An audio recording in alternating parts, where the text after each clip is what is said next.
회담은 50분간 진행됐는데 벤스 부통령은 쿠팡 문제에 관심을 보였다고 김민석 총리는 밝혔습니다.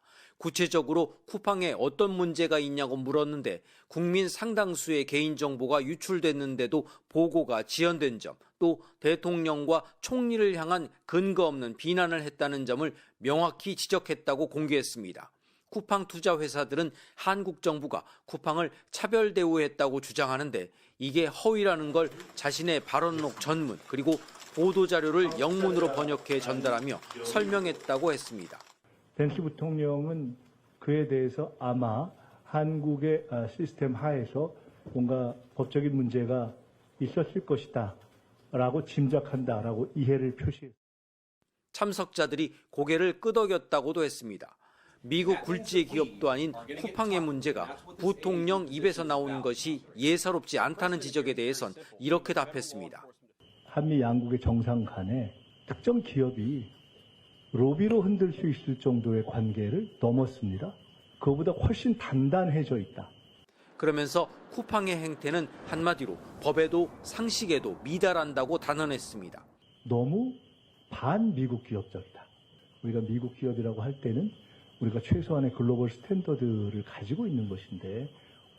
다만 벤스 부통령이 양국 정부의 오해가 과열되지 않도록 관리하자고 요청을 해와 앞으로 진행 사항을 신속하게 교류하기로 했다고 덧붙였습니다. 양측이 직통번호를 교환해 핫라인도 구축했다고 했습니다. 하지만 핫라인은 객관적이고 법적인 사항을 정치적으로 풀기 위한 것이 아니라 오해가 없도록 정보를 교환하기 위한 것이라고 설명했습니다.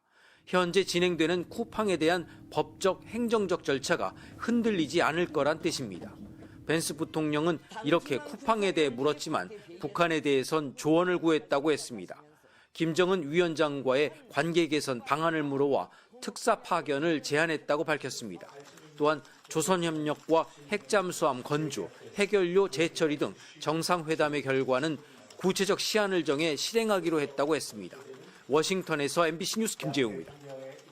벤스 부통령이 쿠팡에 이어 두 번째로 언급한 손현보 목사. 손 목사는 지난해 전광훈 목사, 전한길 씨와 더불어 윤석열 탄핵 반대 운동을 이끌었던 인물입니다. 탄핵을 인용한다면 현재는 국민적 저항을 맞아서 산산조각이 날 것이고, 탄핵이 만장일치 인용되고 새 대통령이 나온 뒤에도 손 목사는 극단적인 공격을 멈추지 않았습니다. 이재명이 죽어야 대한민국이 산다! 선거를 앞두고 예배 중에 특정 후보를 노골적으로 지지하는 일도 반복했는데 이 때문에 손 목사는 선거법 위반 혐의로 구속 기소된 상태입니다. 양국의 2인자가 처음 만난 외교회담 자리에서 다루기엔 상당히 이례적인 인물입니다. 김민석 총리는 벤스 부통령에게 한국은 정치와 종교가 엄격히 분리돼 있고 이에 따른 선거법 위반 조사임을 잘 설명했다고 밝혔습니다. 매우 정중하게 질문했고 소상히 답변했으며 충분히 이해한다고 했다고 분위기를 전했습니다. 벤스 부통령은 한국의 시스템을 존중한다는 전제하에서 이 문제에 대해서도 오해가 없도록 잘 관리했으면 좋겠다라는 요청을 했습니다. 문제는 이런 오해가 자꾸 반복되고 있다는 점입니다. 지난해에도 트럼프 대통령이 이재명 대통령과의 첫 정상회담을 앞두고 갑자기 SNS에 한국에서 일어나는 일들이 숙청으로 보인다며 사업을 할 수 없다고 올리는 상황이 벌어지기도 했습니다. Because it didn't sound to me like South Korea. I am sure it's a misunderstanding, but you know there is a rumor. 침착한 대응으로 매번 오해를 풀고 위기를 넘기고 있지만 한미 동맹 관계를 이간질하는 두 나라 극우 세력의 여론전이 지금도 여전히 백악관의 음모론을 전파하고 있다는 점은 무역과 안보 등 중요 현안이 산적한 상황에서 언제든 우리 외교 동력을 해칠 수 있다는 우려를 낳고 있습니다. MBC 뉴스 이지선입니다. 미국 쿠팡 INC의 지분을 가진 회사 두 곳이 미국 무역대표부에 제출한 청원서입니다. 쿠팡에 대해 한국이 범정부 차원의 공격을 하고 있다며 한국 정부의 부당하고 차별적인 행위를 조사하고 조치해달라고 요청합니다. 한국 정부가 쿠팡 개인정보 유출 규모에 대해 허위 정보를 유포하고 거액의 벌금과 등록 취소로 위협했다고 주장했습니다. 이들은 우리 정부에도 통지서를 보냈습니다. 제목은 한미 FTA 위반에 대한 중재 청구 이항, 수신인은 이재명 대통령입니다.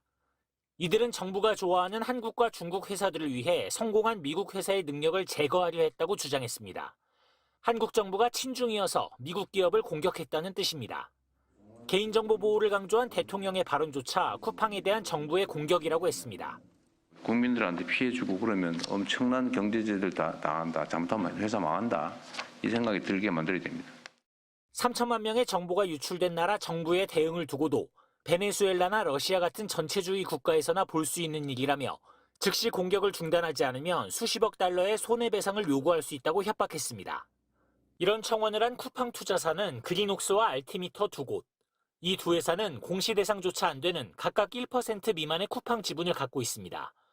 대주주인 소프트뱅크 등은 가만히 있는데 이런 회사들이 갑자기 한국을 친중 정부로 몰아세우며 미국 정부까지 끌어들인 겁니다. 미국 정부에 청원한 두 회사 가운데 하나인 그린옥스의 창립자 겸 파트너는 닐 메타. 그는 현재 쿠팡 INC의 이사회 멤버인 것으로 확인됐습니다. 이들이 쿠팡 이사회 김범석 의장과 공감대가 있었는지 여부는 앞으로 밝혀져야 할 대목입니다. 이런 정황에도 불구하고 쿠팡은 이 같은 청원과 자신들과는 관련이 없다고 했습니다. 트럼프 행정부는 앞으로 45일 안에 쿠팡 사태에 대한 조사 개시 여부를 결정합니다.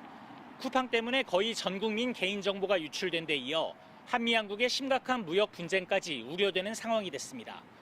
로스앤젤레스에서 MBC 뉴스 박인수입니다. 미국 하원세위원회에 미 혁신기업 무역에 대한 청문회. 위원장이 회의를 시작하자마자 쿠팡 이름을 직접 거론합니다. Time, Korean regulators already seem to be aggressively targeting U.S. technology leaders. One example would be Coupang through discriminatory regulatory act. 다른 의원도 우리 국회가 김범석 의장과 해롤드 로저스 임시대표에게 출석을 요구한 걸 문제 삼습니다. 동맹국이자 주권국인 우리나라 국회 결정을 마녀사냥이라며 거칠게 비난합니다. This is most apparent in South Korea. A recently passed censorship bill and recently launched a political witch hunt against two American executives. 정작 조치의 이유, 즉 3,300만여 명 역대 최대 규모 개인정보 유출은 언급조차 되지 않았습니다. 일방적이고 무례한 공세에 대해 우리 정부도 대응에 나섰습니다. 산업통상부 통상교섭본부장을 급파해 미국 통상수장인 USTR 그리어 대표를 포함해 정관계 인사들에게 우리 입장을 설명했습니다. 객관적으로 지금 그 조사를 진행을 하고 있는 중이다. 그런 부분을 분명하게 설명을 했고, 그래서 이 부분은 어떤 통상이나 외교 문제로 비유할 부분은 전혀 아니다. 2021년 뉴욕 증시에 상장한 쿠팡은 미국 정관계 로비에 1,075만 달러, 150억 원 넘는 돈을 쏟아부었습니다. 합법적인 정치자금 지원 창구로 쿠팡 정치활동위원회 쿠팩도 세웠습니다. 하원 청문회에서 쿠팡을 감싼 스미스 위원장은 쿠팩에서 법정 최대 후원금 5,000달러를 받았습니다. MBC 뉴스 오혜정입니다.